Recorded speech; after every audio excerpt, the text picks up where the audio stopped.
Good early afternoon, guys. I've decided to do an earthquake video to show you how to complete the earthquake exercise. And in fact, when you get to the earthquake chapter in your textbook or online, this information will help you also. I'm not going to go into the specifics of earthquakes because, again, you'll do that either online if you're taking the full online class, or I'll talk about it in lecture on campus. However, the important part of this exercise is an earthquake, obviously. So when an earthquake occurs, there are different types of waves that are released during an earthquake. We have P waves, which are called primary waves, S waves, which are called secondary waves, and then we have surface waves, which are called surface waves. And the object is, if an earthquake occurs, we have monitoring stations in the United States that actually monitor these earthquakes that happen.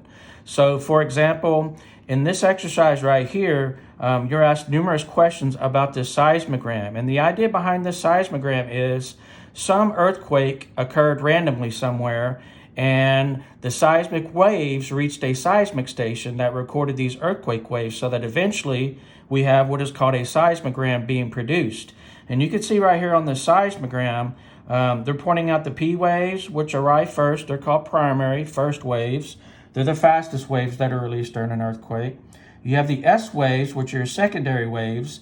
They're slower than the P waves, and they actually arrive later than the P waves do. And then finally, the slowest waves on your seismogram are your surface waves. However, you can see right here, the amplitude of the surface waves, which is wave height, is actually higher than all of the other waves. And the amplitude directly relates to the strength of the wave. So you can see the P waves have the smallest amplitude, which means they're the weakest. The S waves have a higher amplitude, which they are stronger than the P waves. And then finally, the surface waves are the largest waves, wave height-wise or amplitude-wise, and that means that they're the strongest waves released during an earthquake. So the idea is that we can take the information from a seismogram and we can determine how far away the earthquake occurred from the seismic station, how long it took for the first P waves to arrive at our seismic station, how long it took for our first S waves to arrive at our seismic station. And then one of the other things that we can actually find is when the actual local time of the earthquake occurred. So what I'm going to do is, and what I usually do in my lab class is, I show you how to complete part of this exercise, and then the latter part of the exercise, I have all my students complete themselves from the information that I actually taught them. So I am going to omit a couple questions here because they're really not relevant to the exercise or the most important part of the exercise. So these two questions right here, 1 and 2, are very important, specifically number 2, and I'm going to circle that because when we get to it, we'll talk about something called lag time. So let's look at question number 1. It says, how many minutes elapsed between the arrival of the first P wave and the last measurable surface wave on our seismogram? So what we do is we look at our seismogram, and it's kind of hard to tell because mine was printed in black and white, but you have these bars on the seismogram, and the space between the bars represents 1 minute. So what I'm going to do is I'm going to find the front of my first P wave, which is basically right here. And then I'm going to find the last measurable surface wave. And I'm going to say, for our example, it's going to be right here. And I'm going to count the time between the front of the P wave and the last of the measurable surface wave. So if I start from the front of the P wave right here, I have half a minute, 1.5, 2.5, 3.5, 4.5, 5.5, 6.5, 7.5, 8.5, 9.5, and it looks like 10, maybe 10.5 minutes total. So what that means is when the earthquake waves arrived at that seismic station, the earthquake basically lasted 10.5 minutes. So you have a period where you're going to have different types of movements, and then in a certain period after that with the S waves, you're going to have a different type of movement. And then finally you have the surface waves, which are the strongest, which actually behave totally different than the P waves and the S waves do. So the first question, how many minutes elapsed between the arrival of the first P wave and the last measurable surface wave? We're going to say 10.5 minutes. Okay. And again, that's just a measurable thing that we can find on our seismogram. Now, the most important piece of information you can pull from a seismogram is what's called lag time, and that's in question number 2. The lag time is the lag difference, or what I call the arrival time difference, between the front of the first P wave and the front of the first S wave on your seismogram. So you can see earlier I marked the front of the P wave, and I'm going to mark the front of the S wave right here. So I'm going to count the time in between those two fronts, and that's going to equal the lag time on the seismogram. So again, I'm going to start right here. That's half a minute, 1.5, 2.5, 3.5, 4.5, and another half, so total of 5 minutes. And what that basically means is when that first P wave arrived at our seismic station, 5 minutes later, the first S waves arrived at our seismic station. So you can actually see right there from our seismogram that there's a velocity difference between the P waves and the S waves, when an earthquake occurs and when they travel distance-wise and when they actually arrive at our seismic station. So this is the most important part of the information right there. You should be able to read the lag time between the front of the first P wave and the front of the first S wave on any seismogram that you're given. Now, here's the most important part, I think, other than the lag time, and that deals with what's called the travel time graph. And the travel time graph is on the second page of the exercise. So I'm going to come over here. I'm going to put 5 minutes right there because that was my lag time. And I'll remember that anyway because I just answered that question for number 2. And then we'll refer to that right there. It says in question 2 above in question 11, it says you determine the lag time to be 5 minutes. Based on that lag time, how far was the seismic station from the epicenter of the earthquake? Basically, what they're asking you is to find the distance from the seismic station to the earthquake that occurred in some particular location. So the idea is that we go to the travel time graph right here, and you'll see that there are 3 scales. There's a distance in kilometer scale, a distance in mile scale, and a time in minute scale. And since I use miles all the time, I'm not going to use the distance in kilometer scale. So we're directly, looking at and working with distance in miles and time in minutes right here. Now, here's the most important part of this information in the travel time graph. Whatever lag time you counted on your seismogram, you're going to take that and you're going to try to find the distance between these 2 curves on your travel time graph. And the way you do that is pretty simple. For example, my lag time was 5 minutes. So the goal is to come over to my travel time graph and you have a P curve right here and you have an S curve right here. So that when you put a random point, I'm just going to put a random point on the P curve and I'm going to go vertically up. I'm going to put a random point on the S curve so that the distance between those 2 points that you put on each curve represents that lag time. And what you do to find that lag time is you count the boxes in between the points. So there's 1 box there, 2 boxes, 3 boxes, and 4 boxes. So the distance between those 2 points on the curves represents a 4-minute lag time that would be represented on some seismogram. And we're looking for a 5-minute lag time, not a 4-minute lag time. So what I'm going to do is I'm going to go up the scale. I'm going to place a dot right there.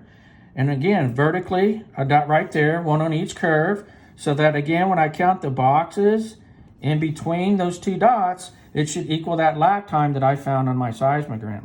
So let's do that. We've got 1, 2, 3, 4, and about 5 right there. So that's my 5-minute lag time between those points on the P wave curve and the S wave curve. So we've got that right. Now, in order to determine the distance from the earthquake to that seismic station, all you do is you go directly down from those points that you made for that lag time, and you read that distance in miles number on that scale right there, and that's 2,000 miles. So in question 11 right there, it says in question 2 above, which was our seismogram on the first page, we determined that the lag time was 5 minutes. Based on that lag time, how far away was the seismic station to the earthquake? And we determined it to be 2,000 miles away, okay? So that's how far away the earthquake occurred from our seismic station. That doesn't give us a direct location of the earthquake. For example, if I place a dot right here and say that's Fort Smith, and I'll draw a radii, okay, that represents 2,000 miles in whatever direction from Fort Smith, I can draw a circle around Fort Smith, okay, and I can draw a radii in any direction from Fort Smith, and any point along that circle would represent a 2,000 mile distance from Fort Smith where that earthquake occurred from the seismic station. So the goal is, in this latter part of the exercise that you're going to work by yourself, is to actually use what's called triangulation. And that's what I drew right here. Use triangulation to determine the exact location of the earthquake using 3 seismograms that recorded the same earthquake. But these seismograms / seismic stations are in different locations. For example, we might have an earthquake occur somewhere in the United States, and they might reach Fort Smith, those waves. Well, if we had a monitoring station in Fort Smith, let's say, a monitoring station in Tulsa, and a monitoring station in St. Louis that recorded those same waves, those earthquake waves, then we can use those 3 seismic station data sets, the seismograms, to determine the exact location of the earthquake. And I'm going to show you how to do that in just a second. But again, the most important part of the exercise is finding your lag time on your seismogram, taking that lag time, finding that distance between 2 points between the curves, the P curve and the S curve, so that when you count them, that equals the lag time that you found on that seismogram, okay? So if you could do that right there, you're well on your way to completing the last part of the exercise, which is the funnest part of the exercise to me. Let's look at question 12. It says, how long in minutes did it take for the first P waves to travel from the earthquake to the seismic station that recorded that seismogram we just looked at? So this one's pretty easy right here. Once you find your points and you count the boxes in between the points that represented that lag time, you just go directly left, okay, off of those 2 points, the one on the P curve and the one on the S curve, and you read those numbers right there. So for the P curve, the P point, I went to the left and I read 6 minutes. That's how long it took for the first P wave to arrive at the seismic station after the earthquake occurred. So right now we know the earthquake occurred 2,000 miles away, and then 6 minutes later, that first P wave arrived at our seismic station. And if they asked you how long it took for the S waves to arrive, you do the same thing. Okay, I went to the left off of that S wave point, and I read 11 minutes. So for the S waves, if they would have asked you, they would have arrived 11 minutes after the earthquake. And you can see, if it took 6 minutes right here, let's see, that time represents 6 minutes right there. Okay, so if it took 6 minutes for that first P wave to arrive, we know that lag time was 5 minutes. Okay. So 6 plus 5 is a total of 11 minutes, and that's how long it took for the first P waves to arrive in our seismic station. See how that works? So basically, you can go back and check yourself to make sure that you got all of your things correct. 11 minus 6 is 5 minutes. So we know we got our gap, as I call it, between the 2 points correct, which equals our lag time. Now, the last question, 13 right here, it says that the first P wave reached the seismic station at 8:35 a.m. What was the local time when the earthquake occurred? Well, a while ago in question 12, we know it took 6 minutes for those first P waves to arrive after the earthquake occurred.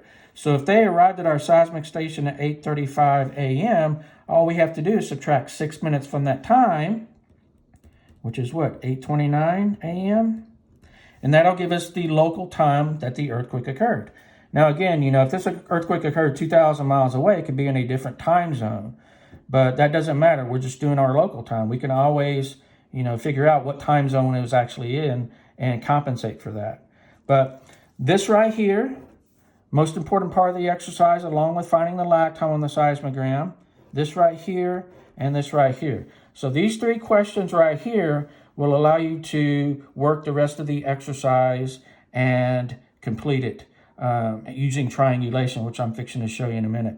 The other questions on the exercise that I skipped, 9 and 10, and then 6, 7, and 8 on that first page are important, but to complete the exercise, I'm just going to show you this and to kind of minimize the time I have on my video. All right, so I'm going to go to these 2 pages right here, the 3rd and 4th page of the exercise. Now, what you're going to do is you're going to do 14 through 20 by yourself using the information that I just taught you. So it says use the travel time graph, which is on page 2. We just used that to determine the distance of each station from the epicenter of the earthquake. Record your results in table 1. So what I'm going to do is I'm going to go to table 1, and you have New York City, Seattle, Mexico City, and each one of those cities has its own seismic station and seismogram that recorded some earthquake. And we want to determine where that earthquake was and how far away the earthquake was from those seismic stations. So we're going to find the lag time on the New York seismogram, the Seattle seismogram, and the Mexico City seismogram. We're going to write that data right here in these boxes. And again, just for an example, and I'm going to do New York City with you so that everybody's on the same page.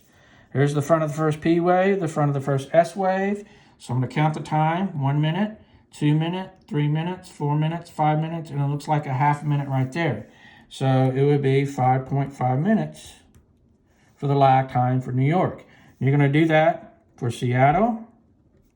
You're going to do that for Mexico City. Those are yours to do. So we're going to find the distance from the epicenter in miles now. So 5.5 miles was my lag time on my New York seismograph. So I'm going to go to my travel time graph again, and I'm trying to find 5.5 minutes between 2 points, one on the P curve and one on the S curve again, so that when I count the boxes, they equal 5.5 minutes.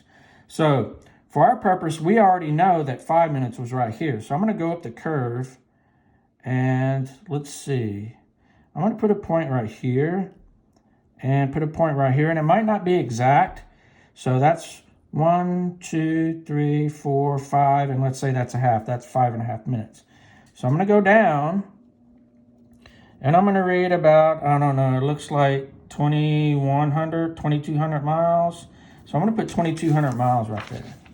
Okay? So again, that's how far away the earthquake occurred from our seismic station. Again, you're going to do that for Seattle. You can have a different lag time for Seattle, Mexico City, and you're going to have a different distance from the epicenter to each one of these seismic stations for each one of these cities. Okay. Now the latitude and longitude, let me show you what that is really quick, just so you know. So I've already made my dots where New York City is. This is the last page of the exercise. So what you're going to do is you're going to make your dots for New York City, Seattle, Washington, and Mexico City. And to find where those locations were on my map, I Googled it. I Googled New York latitude and longitude, Seattle latitude and longitude, and Mexico City latitude and longitude, and I determined where those locations were on my map. So for example, let me make a dot right here, out in the Pacific Ocean. So this is the equator right here, and we're in the northwestern hemisphere of Earth. So anything above the equator is north latitude. Okay. And let me just do this right there. There we go. Okay. So this is the northwest part of the Earth. This is the northeast part. This is the southwest. And that's the southeast. So we're in the northwest quadrant, so to speak, on Earth. So anything above the equator is going to be north latitude reading. And anything to the west of the equator is going to be west longitude. Okay. So if you had a point on the map right here, and you were asked to determine the latitude and longitude of that point, the latitude, you can see right here, there's 0 degrees, 10, 20, 30, 40, 50, all the way up to 90 degrees, which is the North Pole. So we can go over here and say, that's maybe about 25 degrees. So we would say 25 degrees north, and that always represents latitude. And then when we would go down and read that number right there, okay, and it says 160 degrees, and that would be a west longitude reading. And that would be the location of that particular point. So if somebody gave you these coordinates right there, you can find that location on the map. And that's what I did with Google. I just Googled the latitude and longitude of New York, and I found it on the map, and I placed a dot. I did that for Seattle, and I also did that for Mexico City. Okay, so here we go. So you have to complete Seattle, Mexico City, that data. We did New York together. So the important part of this exercise is we're going to use triangulation to determine how far away, we already know how far away the earthquake was from New York. We're going to use triangulation to determine the exact location of the earthquake. And to do that, you need a drawing compass. And my wife got me a set of these because my set is in my office, but she found a set of these at Target for like $6, and they're actually pretty nice. So here's what we're going to do. Okay, after you've made all of your locations on your map, you have all of your data. This is the important data right here, the distance from the miles to these seismic stations. Okay, we're going to triangulate. So we know that New York City was 2,200 miles away from that seismic station. So what we're going to do is we're going to take our drawing compass. There's a pointy part and there's a part with lead.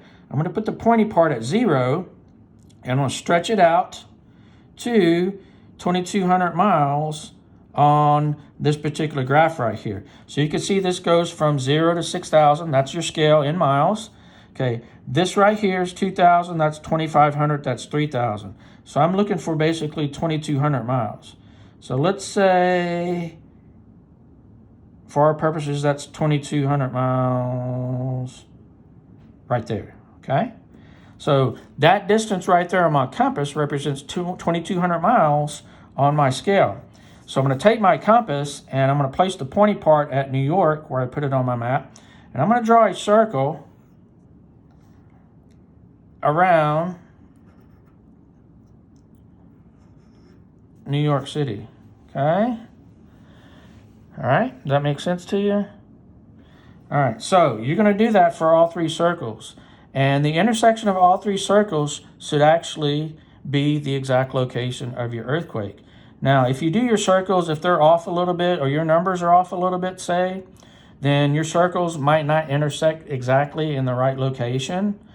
So if you have like a little triangle of intersection, let's say right there, let's say that's a triangle, just place a dot in the center of that triangle, and then that will be the exact location of the earthquake. So going back to our exercise, you're going to find the latitude and longitude of your cities. You're going to place those locations dot-wise on your map. You're going to find the lag time for each seismic station. You're going to find the distance from each seismic station to the earthquake. Okay, and then once you've triangulated, the exact location or meeting of those three circles should be the epicenter of the earthquake, the exact location of the earthquake. And you're going to give the latitude and longitude of that. Okay, and 19 and 20, you can do that on your own. With 19, okay, it says, note on the New York seismogram that the first P wave derived at 9:01. At what time, Universal Standard Time, did the earthquake occur? So we know the earthquake wave, the first P wave, derived at 9:01. So when we did this one right here, okay, we can kind of guesstimate. I'm just going to go up the scale a little bit, okay? And I'm going to say that the first P wave derived 7 minutes after the earthquake. So 9:01 minus 7 minutes would be what? 8:54. Okay, so that would be the answer to that one. But again, the important part is the distance and epicenter to these seismic stations that you find in your travel time graph. And in fact, if we go back here, this is 1, 2, 3, 4, 5.5. You might be able to get a little bit more concise, but on mine it was 5.5. Okay, and I went down and I read, 2,200 miles, and we put 2,200 miles there. Okay, so you can see there's a little bit of error in this. If you mark your locations wrong on the map, that's going to throw off your circles, so they might not exactly meet in one location. If you get your distances wrong, okay, your circles aren't going to be large enough or small enough. Okay, so there's error in this exercise. There's computer programs that we use to actually determine all this information now. But this is the fun part of the exercise, because this is what I call the old school method of doing things. And all of the numbers that you find sometimes, in a calculator or in a program, you might not understand what they mean. But doing it this way, as I showed you, you know exactly what these numbers mean and the importance of these numbers and finding what you want to know about your earthquake. Okay? If you have any questions or anything, just send me an email. As normal, I always answer my email. Thanks. I hope this helps, and I hope everybody has a good rest of your day and evening. Bye.